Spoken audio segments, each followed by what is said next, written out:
Good evening, everybody, and happy Valentine's Day for those who celebrate it. I'll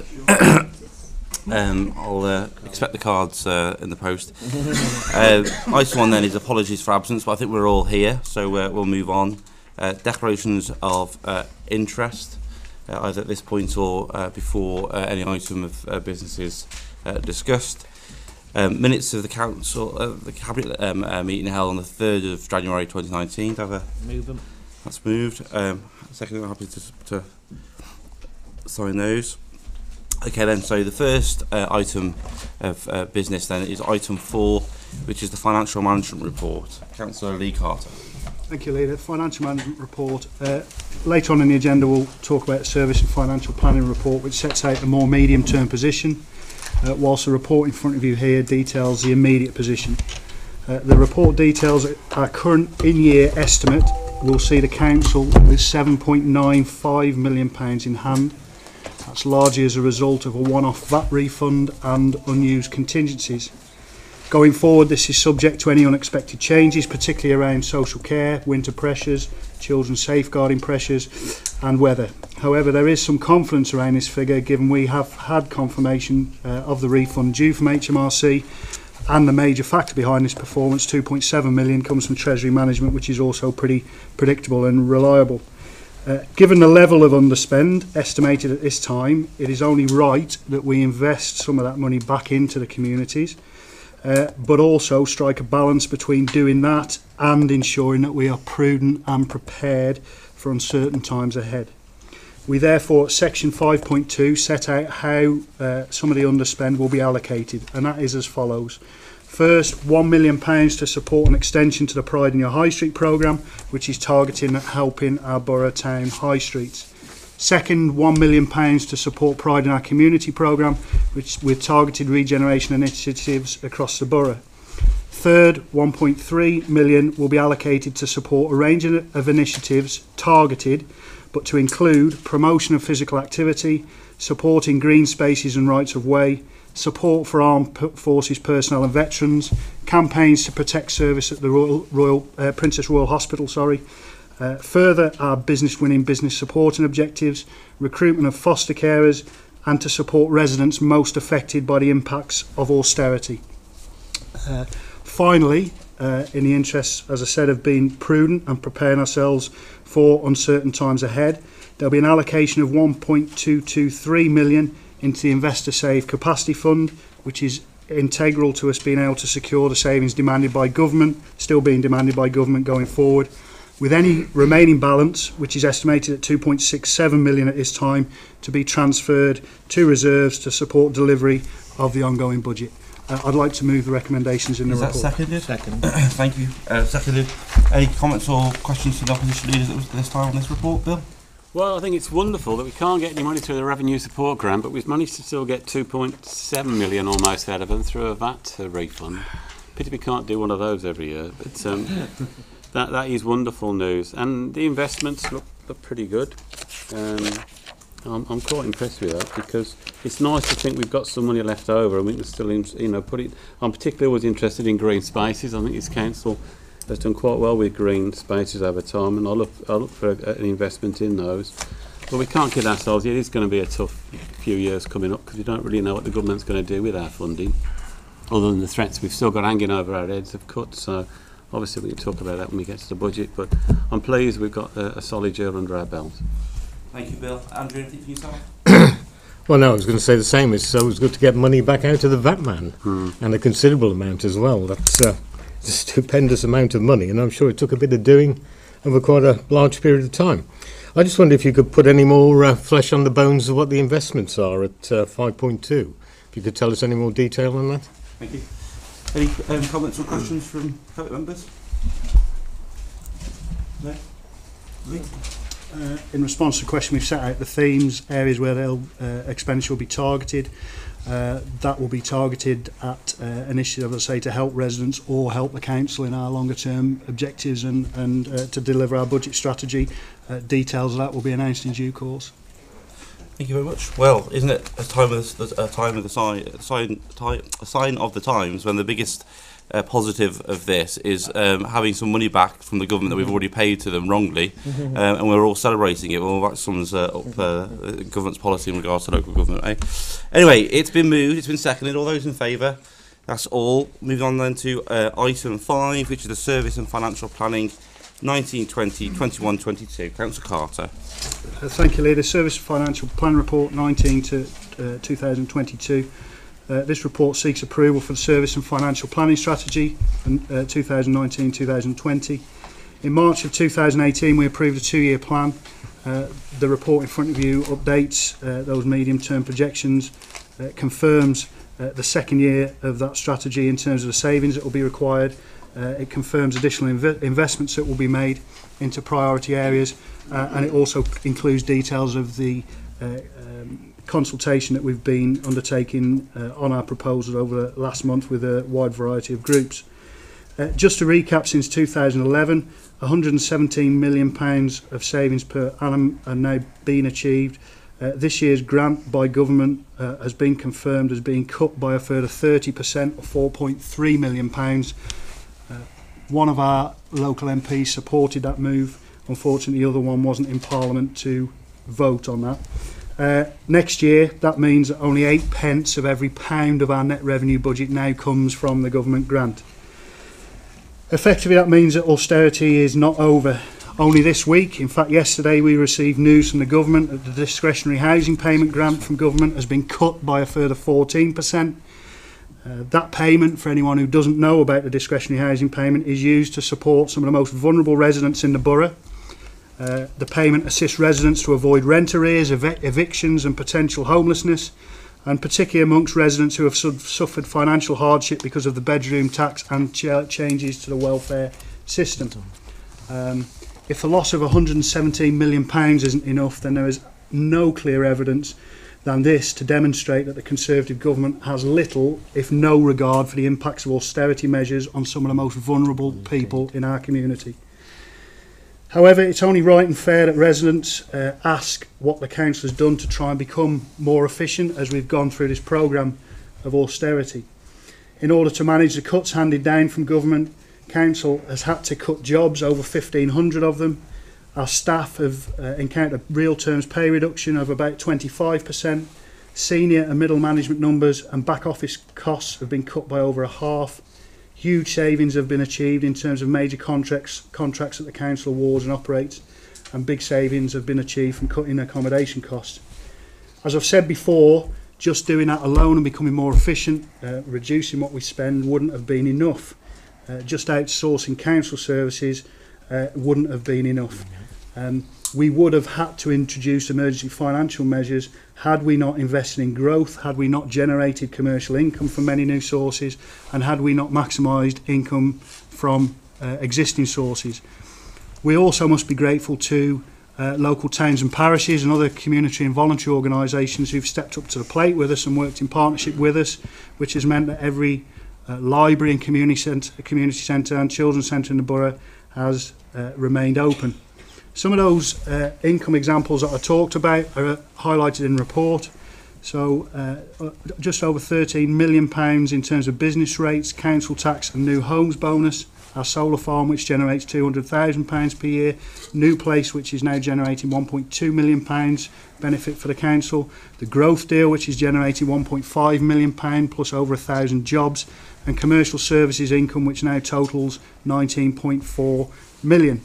We've also always understood the importance of investing in culture, sport, the arts and generating civic pride.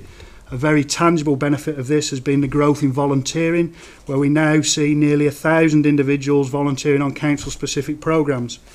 We've also maintained grants to local partners such as the Food Bank. That now totals over £150,000 from this council during the time of this administration.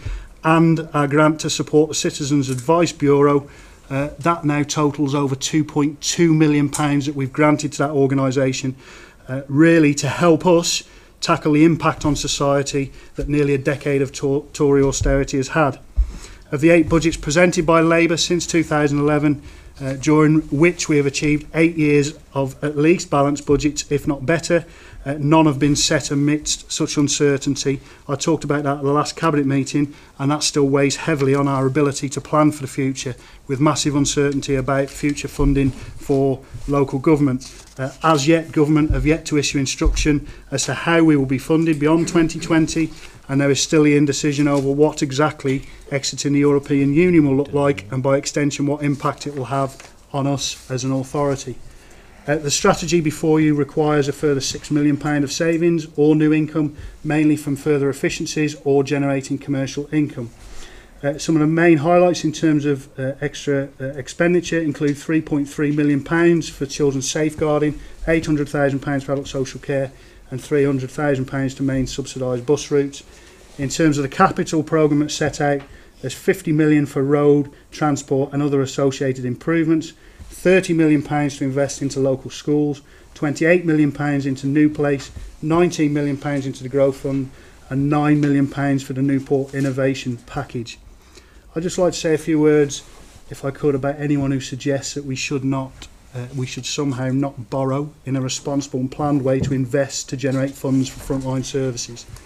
Let's make no mistake, that effectively is proposing deep cuts to vital frontline services, and God forbid, were those people ever in a position to enact such an irresponsible policy, it would actually represent a real danger to the future viability of this council.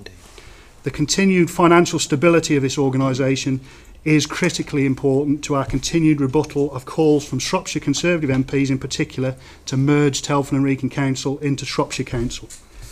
As part of the paper in front of you, it also demonstrates how we've set aside £3 million of one-offs to support the budget. In terms of council tax, a 3.2% increase was agreed last year, all of that money going into adult social care and children's services. We still, however, maintain the lowest council tax in the West Midlands and amongst the lowest across all of the unitary authorities in the UK. A couple of items in relation to council tax. There's also an intention to, well, more than intention, we will exercise our powers to increase the council tax premium on long-term empty properties in the borough, which currently number just over 140, and that will help us target a lot of properties which are the target of antisocial behaviour.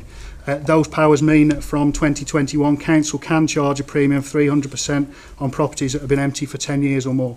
There's also a section in there about how we will exempt care leavers from paying council tax. I would like to move the recommendations, and that's quite a lengthy list.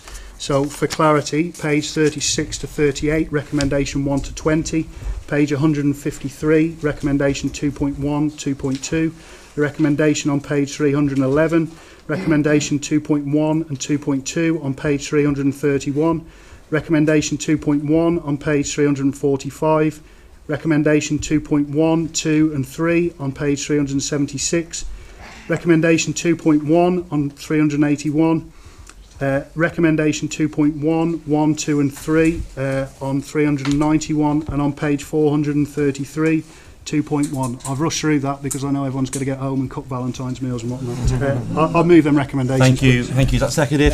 Seconded. Questions or comments from the Leader of the Oppositions? Yeah, we can approach next year with some confidence, although we've had to still tighten our belts yet again. The fact that we're going to get through that with a balanced budget and manage to invest still, which is put more money into adults and children's social services, which are the two most areas which cover the most vulnerable people in our society. We know we've got the money, we know we've got reserves, and we've got the funding to do that. But after that, it's a bit of a unknown, really. We've got no steer at all from the government as to what funding is going to be, other than the fact that other than the NHS, which they've prioritised, they're still looking for cuts everywhere else, and we're part of that as local governments. The amount of cuts that we're looking at is circa 20-30 odd million. So for us, austerity hasn't ended, and we don't know when it's going to come to an end. And it's frightening to think what 20 to 30 million pounds is. It's actually the entire children's safeguarding and family support budget. Now, obviously, we won't be cutting that, but it just gives you a scale of the sort of cuts that we could be looking at. And it is frightening. Our own auditor, when we came to the audit committee the other day, has done analysis of all the local authorities up and down. We're all aware of what happened with Northamptonshire County Council. They were trying to be nice Tory council to all their residents, hadn't put the council tax up for 5 years and took it all out of reserves, only to find they got no money left. We can't be like that. But who on earth wants to put up council tax by 3.2% when we know there's a significant number of people in our local authority, in our area, that simply can't afford those sort of increases, and it's really squeezing on those. We can't even support that well, the most vulnerable, because we haven't got the funds like we used to have to support the most vulnerable. He also mentioned, the local auditor did, that he reckons in a year or two's time, 1 in 5 local authorities could be like Northamptonshire. The reserves will have gone. They'll have nothing left in the pot to pay out. Now this is local authorities, all political hues, up and down the country. You've got that prospect. You've then got no information about what's going to happen in a year's time, because the government haven't decided yet what the funding formulas will be for local authorities. So we're heading into a year after next year with that sort of uncertainty. How do you plan? It's a bit like planning for Brexit. You don't know what's going to happen, do you, really? So how do you plan for things like that? You can't. You can't suddenly plan, oh, we're going to take 20 million out of the budget the following year. It'd just be ridiculous. So we can't plan. We've got those financial pressures on, and people can't afford the tax increases that we're levying on them, even though we're trying to, and we're lower than most of the local authorities around. Talk about double taxation. They're getting services or revenue taken away and being asked to pay more to prop up what's already there. It's just not fair. I know I've coined this phrase before, but enough is enough. And we really ought to make this message to our MPs, who unfortunately did vote for the Finance Act for us to go through the last time. Thank you. I'm nearly finished. It really is enough's enough. Local authorities, not just this one, but local authorities up and down the area simply cannot afford the scope of these cuts anymore. It's got to stop. Otherwise, the most vulnerable are already suffering. And we've got Future Fit, and part of that's reliant upon the investments in care outside of the NHS services, down to local centres, which partly are going to come through funding from adult social services. And okay, they tell us we've got the money to do that, but we're only just papering over what we've already got. We can't give that full support to the NHS to help people come out of hospitals as much as we want. So it's not joined up thinking. It's not joined up thinking at all. They've got their eyes on completely other things and not really looking at this. Well, we've got to ask our MPs to look at this. We cannot have any more cuts. We shouldn't have had the cuts this year, and after this, no more cuts. And they should be banging on a drum. I'm also fearful of an email I saw the other day that the government, through some minor amendment to the finance bill, are actually looking, I don't know whether anyone knows this other better than me, to actually change the funding formulas so that there'll actually be a swing away from those deprived areas, which are principally cities, to more rural areas. And although rural areas have their pockets of poverty, and they need support as well, it just makes me think, aren't there more Tory seats in rural areas? Is this just another fix or not? How could you say that, Bill? I could say that quite happily, to be honest, because it's probably true, but if anybody else has got any more information on that, I'll be grateful. Bill, just on that particular point, I mean, you are right about the deprivation weighting being removed from this government. But it doesn't just impact on inner city areas or city areas. It would impact on places like Telford. And the double standards of this government is that on the one hand they want to remove the deprivation weighting for Telford, but don't then provide us the rural services grant, even though 70% of this borough is rural. So this government has damned us on both counts, I'm afraid. Councillor Reid, do you want to say anything? Yes, I mean, there's one comment I'll make about merging the two councils. As you know, we are as of one on this. We put forward 2 motions to the council saying that the merger shouldn't and mustn't happen for 2 very different communities. And I'm glad that you supported our motions on that. Okay. Well, I'm replying to what was said earlier. Well, if you just so I think it's important to actually make that point, because it does impact financially. There are 2 very different communities here, and there will be no merger, I can guarantee that, under a Conservative administration. As for the budget itself, well, it's quite a detailed document, as you can see, and we are going through that, but that will take some time. Okay. But I look forward to the budget debate at full council. Good. How unfortunate that yet again no alternative budget. From an aspiring, I've never been in opposition on Andrew. Your Andrew, colleagues that have been in opposition never ever once did an alternative budget. For the third year ever. in a row, no alternative budget, dodging the tough decisions. And when you're in power and when you're in administration, you can simply not sit on the fence and decide not to do a budget. Well, and your colleagues have done it all the time. But of course, you have the officers there to do it for you. You spoke and no one interrupted you. You've had your turn. Now, please be quiet. Nobody who's in administration can dodge the responsibility of doing a compassionate budget, and that's what we've had to do. And unlike the Police and Crime Commissioner, who's increasing council tax in Telford Wrekin and not providing a single additional police officer for Telford Wrekin, every penny raised by this Labour Council in council tax increase will be put into safeguarding the most vulnerable children and the most vulnerable adults. That's something that we can be proud about. £50 million into roads and footpaths, the single biggest investment in roads and footpaths in Telford Wrekin in its 50 years of existing. Something that I know when I'm on the doorstep, people want to talk about increasing the standards of roads and footpaths. Compare that to 2010 when the AA said we had the worst roads in the country. And in terms of the merger, we know, like on Future Fit, nobody listens to the Conservatives in Telford Wrekin.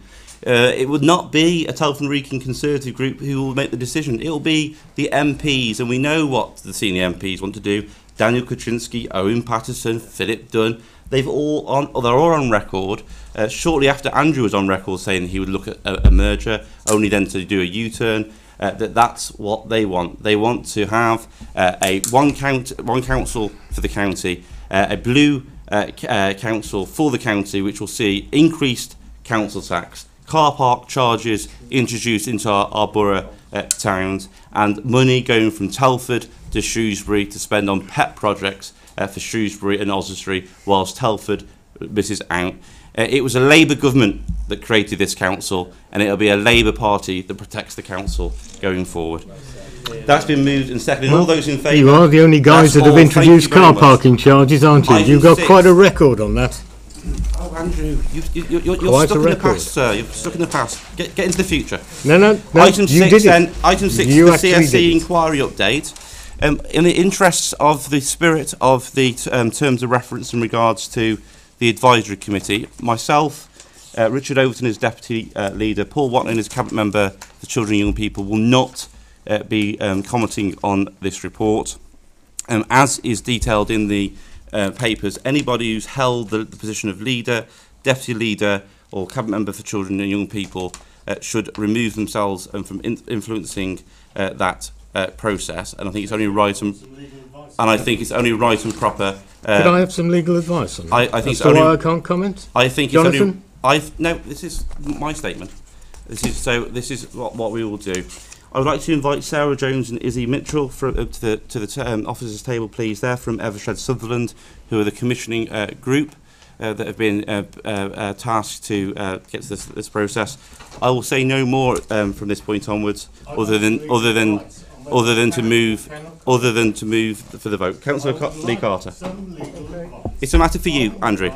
It's a matter for you. I'm asking for some legal advice. It's a matter for you. Given the seriousness of the situation and this topic, I would ask that there is some decorum in the room, that we listen with respect. That's a reasonable request I've made, and I don't intend to be gagged by you guys. I'm not getting into a debate with you. The leader has just made a comment about what he intends to do in the spirit of that agreement around the members' advisory group. That's what he intends to do. What anyone else intends to do is entirely up to them. I want some legal advice. Decorum, if we could. I would like some legal advice. Decorum, if we could, please, going forward. Okay. In terms of this report, it's inviting the Cabinet to improve the next phase of the inquiry process, specifically the recruitment and appointment of the independent chair. The recruitment pack was approved by the members' advisory group when it met on Tuesday. The Cabinet need to have assurance that this process is progressing as quickly as possible without jeopardising either a fair or transparent process. However, Cabinet should not, other than in the most exceptional circumstances, influence the process. I accept that the recruitment pack proposed by the commissioning body is professional and comprehensive, and I'm assured that this was also the view of the members' advisory group when it met. I was at the meeting at Tuesday and I was immensely reassured by the clear support from the survivors' representatives on the committee for the pack and the proposed way forward. However, I did listen to the comments from other members of the committee, including particularly the detailed comments of Councillor Nelson. I have taken what he said into account when making my when we make the recommendations within, but I wanted to address some of his concerns. Councillor Nelson continually raises issues about the terms of reference. These simply are not and should not be an issue for this council, including the members' advisory group. We have gone to extreme lengths to ensure the independence of the process, and we must respect the terms of reference are the responsibility of others. The commissioning body, the independent chair and the survivors are the only people who should have an influence in that.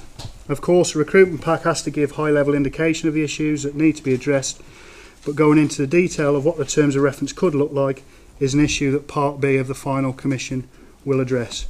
I would like to move the recommendation that Cabinet approves Part A of the final commission and encourages the commissioning body to start the recruitment process detailed in the report as quickly as possible. There is just one amendment to the report, I believe, and that's a deletion at 4.1, para 4.1, deletion of the words, the terms of reference of the inquiry are, and instead to insert a progress report on Part B of the final commission is. Okay, could I have someone second that, please? I'll move, second that. Okay. I'm happy to take comments. Could you clarify again what you just said? A whole lot, or just what? No, just that bit where you were qualifying okay. it. I'm glad you're clear on that. Deletion of the terms in 4.1 of the Cabinet report, the last line, which is the deletion of the words, the terms of reference of the inquiry are, and the insertion of the words, a progress report on Part B of the final commission is.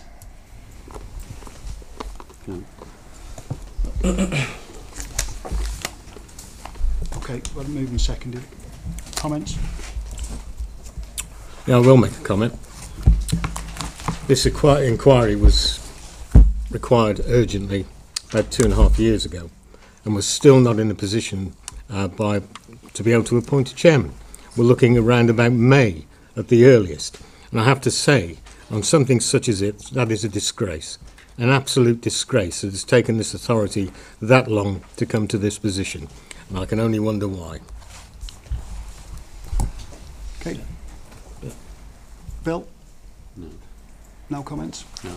Okay, we'll move back to the vote. All in favour? Thank you. Thank you, colleagues from Evershed Sutherland. Okay, then I'll move on to item 7, which is the Superfast Telford Broadband programme. To move the report, Councillor Hilda Rhodes. Thank you. This report is to acknowledge the excellent performance of the Superfast Telford Broadband programme to date, which has successfully delivered Superfast broadband to 98.21% of the borough. So it's just needs that tackling of the remaining gap. But Superfast is the council's £5.6 million programme to provide superfast broadband infrastructure across the borough. The programme has had a significant impact on the borough's broadband coverage, putting the borough ahead of national, regional and local neighbours in terms of speed, coverage and take-up. The successes include providing the new fibre broadband to over 9,000 homes and businesses, to ensure provision of speed of 24 megabits to 98.21% of the borough. This is well above the national target of 95%. In addition, over the 98% of the borough can excess speeds of over 30 megabits, meeting a more rigorous superfast broadband target. Putting Telford and Wrekin in the top third for coverage across all UK local authorities and regions. Through the Superfast Telford marketing campaign website, achieving 52% take-up of the new infrastructure. The website is in process of being updated with new information, and opportunities will be sought to undertake marketing to further enhance the take-up levels. I mean, in the report you'll see 3 residents' comments of how they are pleased with the Superband, how it's reached them and benefiting there on the streamline. There's an electrical company there who's adopted the new systems and improved communications. To address the remaining 2%, a review is underway to map the gaps that still remain. There is a number of schemes aimed at both businesses and residential properties that could help plug the gap. They are summarised in the report, you will see, and they are being actively promoted as part of the ongoing Superfast marketing. Another option is being investigated is to establish of a local area partnership, depending on the gap analysis. This could involve local communities choosing to invest alongside broadband delivery, and the council to provide local fibre solutions. Options of this will be it being a further report to this cabinet later on. So to keep the borough at the forefront of the new digital infrastructure, the council will continue to seek and take advantage of any national or regional opportunities for full fibre or 5G. I so move the report. Thank you, Councillor Rhodes. Can I have a seconder for that? Thank you, Cheryl. Any questions or comments to the Leader of the Opposition? No. Thank you, Bill. Yeah, even for dinosaurs like me who rely on my wife and children to show me what to do, I do fully appreciate that without sufficient capacity in the broadband, actually working at home becomes almost unworkable. Yes. You can't get the information, and given the fact that everybody virtually buys everything now off the internet, yes, and you book your holidays and everything else, it's just going to become part of everyone's life. The only delay that I'm concerned about isn't so much with the broadband going to people's houses, which isn't part of this report, but I thought I'd throw it in anyway. It's the fact how weak mobile phone signals are. You can't believe we've got all these fantastic phones, and you suddenly arrive in Admist and you think, it don't work. It don't work. And, you know, I know it's something to do with us, but... As mobile phone receptions are as a subject area, Bill, we won't stray into that because it's about broadband. I just thought if you had a few quid left over, whether you could put a... yeah, anyway. I'm sure Carol Mark, our officers there, could enlighten how they are working to get it to every properties in the area. Broadband. Thank you very much, Claire. So, Mark. So, I think in terms of summary of the report, we're at 98%, well above the national average. Working on that 2% gap, and making sure our new house buildings are being fit for the future. It's very much the utility package, isn't it? Yes. So, it's been moved, it's been seconded. All those in favour? That's all, Arnold, is it? You voting in favour? Oh, yes. Thank you very much, Arnold. He was just trying to work out whether, there's any more or whether he'd finished. Right, item 8 then is the final report this evening, and it's Admissions Arrangements 2020. Councillor Shirley Reynolds. Thank you, Chair. The report you've got before you today outlines our school admissions arrangements for 2020. These new arrangements have been produced after full consultation and in line with our statutory duties for the transfer arrangements at Year 3 and again at Year 7. And they cover the key areas, really, of the subscription criteria for community and voluntary control schools and the shared attendance area for the pre-primary schools that will be in the north east of the borough. It is a very detailed report which shows that the school admissions arrangements have really gone through, not only gone through the schools, they've gone through the local admissions forum to ensure that we work with the schools and that we engage properly with all of the schools, and their voices are not only heard but they've been responded to. It's really important, and I'm delighted to see the inclusion of children who've previously been in care being included in this strategy, together with the pupil premium children. Caring for our most vulnerable children is paramount, and as lead member for education I endorse that, and it's great that it's actually in the heart now of our admissions policy.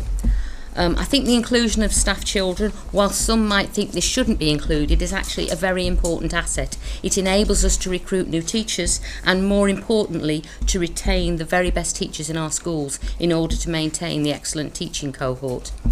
I welcome the new primary school that's going to be built in response to demand, as we're a business winning council with a great vibrant town in which families want to live and bring up their families. The building of this new school will enhance the package for young families moving into Prisley. Together with the expansion of the nearby St George's School, which is underway, it will really service that area really well. I'd like to thank the officers for all their hard work on this report, and I move the recommendations. That's seconded. Seconded. Any questions, Bill? Yes, I need educating. The question I'd like to ask is, there are more pushes these days for schools to become academies, particularly secondary schools. When they become academies, do they have to opt in to our admissions policy, or can they just simply have their own policy? So as much as we would like to set zones and where kids can go, if those secondary schools simply have got their own admissions policy and don't wish to opt into local authority control, be a partner, if you like, with that, we've virtually got no say over where these kids go. And I think that's going to happen more. Am I right, or is that wrong? If the school is an academy, then they can choose to have their own admissions arrangements, which is why I said it was the voluntary and controlled schools within. I mean, we can advise, but they choose their own admissions policy, and we administer it for them, but we have to adhere by their policy. I am correct there, aren't I? We coordinate the admission arrangements for all of our schools, but they can determine what their own criteria are for admission. The reason I partly ask that is because councillors can get some stick occasionally for admissions policies to school, as can the council, and I don't think people are fully aware, either in Telford Wrekin or nationally, that actually controlled by the local authority in how we can actually influence schools, the admissions policy is getting, once they watered down, it's becoming almost coming away, and local authorities are virtually losing control of all of this now. Is that reasonable? Yes. I wouldn't use the words losing control, Bill. No, you wouldn't. I quite like it. Most of our academies do join in with us. They do. The same, because of the strong partnership working that we've got with them. Thank you. John? Is there an academy policy cost to the authority then, if we don't have a say? Does it cost us if they decide to have a policy that's not conducive to the way we work? So if they opt out, in other words? Yeah. There can be some impact on places for children, you know, if an academy doesn't have a catchment area, for example, but at the moment that impact's quite low. Managed. Good. Well, just before we move to the vote, I just checked the positions. My wife works for, just for transparency purposes, my wife works for Thomas Telford Multi Academy Trust. I don't think it impacts upon this, but just because the comments were made in regards to... Actually, my daughter works for one of our academies, so I don't know whether that affects... But my advice is that for transparency is declared, but we can vote. So I just wanted to make sure that's on the record. So it is on the record now. So, okay, so all those in favour? That's all. Thank you very much. And I'll call the evening to an end, and happy Valentine's Day.